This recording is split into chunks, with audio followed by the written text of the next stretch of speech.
Hi, I'm Lou, another episode of My Car Story. I'm here with Jack. Jack, good to see you. How are you, Bowser? Thank you, Ann. You're very welcome. And let me grab that. And Jack, what do you have here today? All right, we have a 32 Auburn 8100A Cabriolet, made in Auburn, Indiana. And let me get a shot of the front of this. And let me get down low. This is quite the ride. And where did you find this? I actually bought this car in Auburn, Indiana back in the 80s. Probably the most reliable car I've ever owned. I've had it for over 20 years and it sits a lot, but I can get in it. It starts up. We've taken it on several vacations of 1,000 to 2,000 miles with no problems. It's got a Lycoming straight 8 engine. And it just is, it's a parade on wheels. And again, you said, how many years have you had this? I've had it over 20 years. And this Auburn has about every feature that Auburn offered. It as I mentioned, has a Lycoming engine. Auburn actually bought Lycoming company. It has a Beezer lubricator on it. It has the automatic StartX starter, which causes the car to restart itself if it stalls. Let's open the hood on the other side and take a look at some of these features you're talking about. Well, usually we'd end that way, but we can start that way this time. So go ahead, tell me. The StartX doesn't look like much. It's just a black box with a couple relays in it, but like I say, it's energized by the generator, so if the car's running, then it's not trying to start itself. But if the car stops running, then the current from the generator causes a relay to close. Or actually I should say to relax into a closed position, and it starts to start the motor again. The water pump on this car is actually at the back end of the generator rather than up on the front of the engine, which is pretty common with cars of this Point age. that out again, the water pump. Water pump is, you can see the water hose coming up here to pump, and it's driven by the shaft from the generator. This is the Beezer lubricator. You fill this up with oil, and vacuum from the engine caused it to pump oil to all the all 4 wheel bearings, or actually for the suspension, not the wheel bearings. That's pretty much what we see on this side of the engine. That's the starter motor under the Beezer lubricator. Let's see if I can get that. If I can get that badging there. The horn up there. Yeah. Yeah, that'll work. Let's do that. And we're going to take a look at the other side, because the other side of the engine looks a little bit different. So we'll close this side, take our time.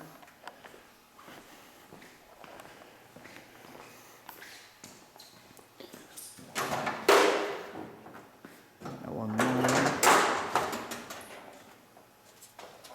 This side we have the intake and the exhaust. Down carburetor is an updraft carburetor.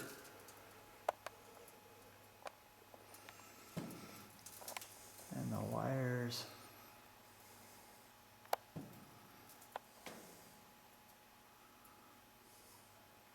Saying it's toured the speedway. Beautiful. All right, let's shut that. Oh yeah, this car toured the speedway back in '63, and then I was there again with it for the 100th anniversary of the Indianapolis racetrack, which was fun a couple years ago. Show me how the door opens on this. This has suicide doors. Made it pretty easy to get in and out. This car was restored, about 30 years ago. And that And handle, I just like the patina that it has. and that handle there is for the rumble seat. We'll check that in a second. But let me give you kind of the feel as you get into it. And here's what Jack's talking about, the feel on the seats. And as I get in, This is actually an adjustment for the shock absorbers. You can Really? adjust them for stiffness from the dash. This car also has the 2-speed rear end, which is shiftable from that center knob. Is this your windshield That's wipers? the windshield wiper. We only have one on the driver's side. Okay. And then we've got the gauges here.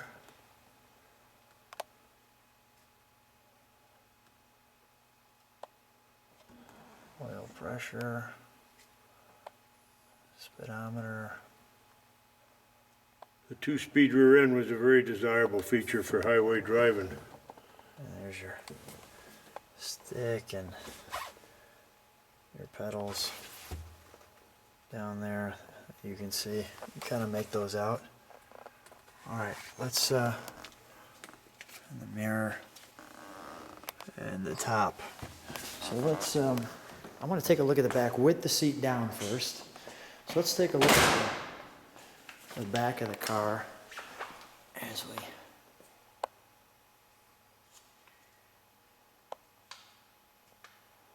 Firestone wheels. The great stop in there in the luggage, in the back seat, where you'd step up there. These are the steps to get into the rumble seat. And onto there to get into the seat. Let's take a look at the overall back of the car.